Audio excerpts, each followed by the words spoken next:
আসসালামু আলাইকুম সুপ্রিয় দর্শকবৃন্দ, আশা করি সবাই ভালো আছেন। আমিও ভালো আছি আপনাদের দোয়ায়। আজকে আমি বর্তমানে অবস্থান করছি একটা লাউয়ের মাচার নিচে। আপনারা দেখতে পাচ্ছেন কি সুন্দর একটা দৃশ্য। এখানে কিন্তু কোনো জমিতে লাউ চাষাবাদ করা হয়নি, কোনো ক্ষেতে কিন্তু লাউ চাষাবাদ করা হয়নি। এখানে কিন্তু আইল ফসলের চাষাবাদ করা হয়েছে। এখানে অভিনব একটা কৌশল বাস্তবায়ন করে জমির আইলে কিন্তু লাউ চাষাবাদ করা হয়েছে। এখানে মূলত চাষাবাদ করা হয়েছে নাইস গ্রিন জাতের একটা লাউ।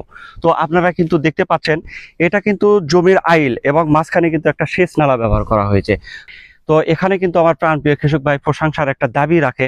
তো এটা কিন্তু সত্যি প্রশংসনীয় একটা কাজ। আপনারা সবাই দেখতে পাচ্ছেন জমির আইলে বিনা খরচে, স্বল্প খরচ করে এখানে লাউ চাষাবাদ করে কত লাউ ধরেছে এখানে।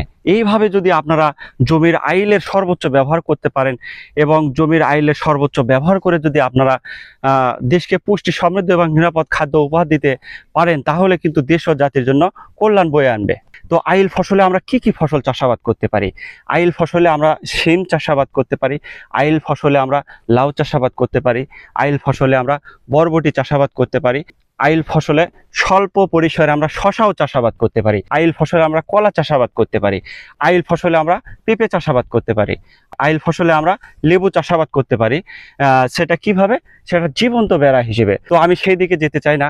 আজকের ভিডিওতে থাকছে আইল ফসল চাষাবাদ করে আমার প্রাণপ্রিয় কৃষক ভাই কিভাবে লাভবান হলো এবং বিনা খরচে, বিনা খরচায় সেখানে তিনি কিভাবে অর্থনৈতিক দিক থেকে স্বাবলম্বী হলো।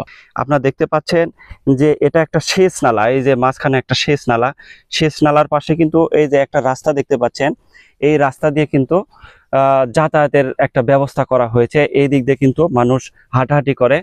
তো এখানে আপনারা দেখতে পাচ্ছেন এই পাশে কিন্তু আবার ফুলকপি চাষাবাদ করা হয়েছে। আবার এই পাশে কিন্তু ফাঁকা একটা জমি পড়ে আছে, এখানে কিন্তু শশা চাষাবাদ করা হয়েছিল। এই যে আপনারা দেখতে পাচ্ছেন এটা একটা রাস্তা অথবা আইল। তো এটা মোটামুটি 250 ফিটের একটা রাস্তা। তো এখানে সম্পূর্ণটাই কিন্তু শুরু থেকে শেষ পর্যন্ত এইভাবে মাচা ব্যবহার করা হয়েছে। তো আপনারা দেখতে পাচ্ছেন এখানে কিন্তু 3টা গাছ রোপণ করা হয়েছে। আবার তারপরে যে আবার এখানে দেখুন, এখানেও কিন্তু 3টা গাছ রোপণ করা হয়েছে। তো এইভাবে একটা লাইনে কিন্তু 12 ফিট পর পর কিন্তু চারা রোপণ করা হয়েছে। তো আবার আমি যদি বলি এই পাশে যেমন আপনারা দেখতে পাচ্ছেন, তো পাতাল দিকে এখান থেকে শুরু করে এই পর্যন্ত কিন্তু 8 ফিট, সর্বোচ্চ 9 ফিট পর্যন্ত কিন্তু ব্যবহার করা হয়েছে। তো এখানে মূলত 40টি গাছের খরা আছে। তো 40টি গাছের খরা হতে এখান থেকে আমার প্রাণপ্রিয় কৃষক ভাই তিনি অলরেডি একদিন পর পর 80 থেকে 100 পিস লাউ কিন্তু হারভেস্ট করে থাকে। তো আজ থেকে 50 দিন অথবা 2 মাস আগে এই আইলের কিন্তু কোনো সর্বোচ্চ ব্যবহার হয়নি।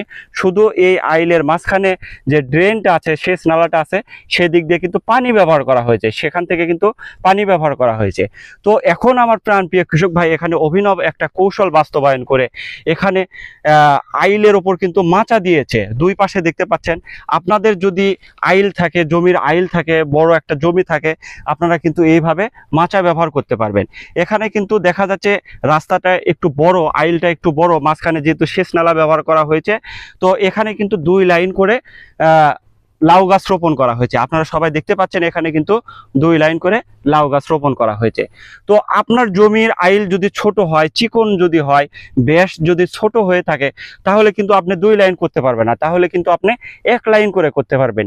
আপনি যদি 1 লাইন করে আইল ফসলে এইভাবে চাষাবাদ করেন, তাহলে কিন্তু অনেক লাভবান হবেন। তো এখানে আপনারা কেন আইল ফসলে লাউ চাষাবাদ করবেন, আপনারা কেন আইল ফসলে সিম চাষাবাদ করবেন, আপনারা কেন আইল ফসলে বরবটি চাষাবাদ করবেন, এই বিষয়ে কিন্তু জানার দরকার আছে।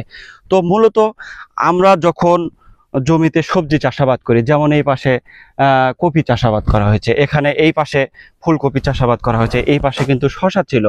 তো আমরা যখন ফুলকপিতে যখন রাসায়নিক সার প্রয়োগ করব, মাটিতে কোনো অনুখাদ্য প্রয়োগ করব, এই পাশে যখন শশাতে মাটিতে কোনো অনুখাদ্য বা রাসায়নিক সার ব্যবহার করব, এই সারটা কিন্তু মাটিতেই থাকে। সম্পূর্ণটাই কিন্তু শশা গাছ অথবা ফুলকপি গাছ কিন্তু নিতে পারে না। মাটিতে কিন্তু কিছু রাসায়নিক সার অথবা অনুখাদ্য এটা কিন্তু বিদ্যমান থেকে যায়। তো আমরা যখন আইল ফসল চাষাবাদ করব, এখানে কিন্তু এক্সট্রা কোনো খরচ করতে হয় না, এক্সট্রা কোনো ব্যয় করতে হয় না।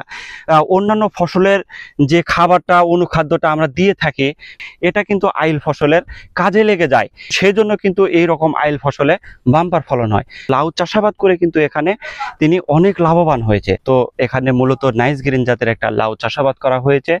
তো এখানে দেখা যাচ্ছে যে নাইস গ্রিন জাতের লাউ চাষাবাদ করে তিনি একদিন পর পর এখান থেকে 80 থেকে 100 পিস পর্যন্ত কিন্তু লাউ হারভেস্ট করে থাকে এবং পাইকারি বাজারে কিন্তু বিক্রি করে থাকে। অলরেডি এই আইলের উপর লাউ চাষাবাদ করে তিনি 30 থেকে 40 হাজার টাকা কিন্তু বাজারে বিক্রি করেছে লাউ। আমি বর্তমানে এই লাউয়ের পরিস্থিতিটা যেভাবে দেখতে পাচ্ছি যে এখানে এখনো যে লাউ আছে মনে হচ্ছে এখনো 20 থেকে 25 হাজার টাকার লাউ তিনি এখান থেকে বিক্রি করতে পারবে। তো দর্শকবৃন্দ, আমি আমার কৃষিভিত্তিক ইউটিউব চ্যানেল থেকে বিভিন্ন ধরনের কৃষিভিত্তিক আপডেট দিয়ে থাকি, বিভিন্ন ধরনের কৃষি তথ্য আপনাদেরকে দিয়ে থাকি।